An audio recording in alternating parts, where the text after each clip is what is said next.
Welcome to Not Milk Never Milk. Subscribe if you're lactose intolerant.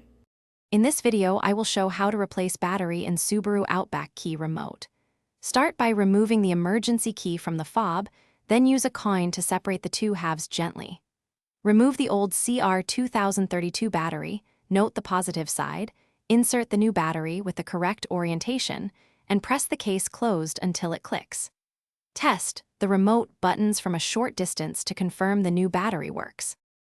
I'll walk you through the tools and parts you need to replace the Subaru Outback key remote battery safely and quickly. Gather a small flathead screwdriver or coin, lint-free cloth, and a new CR2032 battery.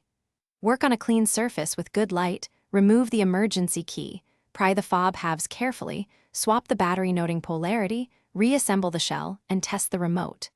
Keep the old battery for proper recycling afterward. If your Subaru Outback key remote still fails after a battery change, try a few quick troubleshooting steps before seeking help. Verify battery orientation, clean contact surfaces with a dry cloth, and ensure the rubber pad sits correctly over the contacts.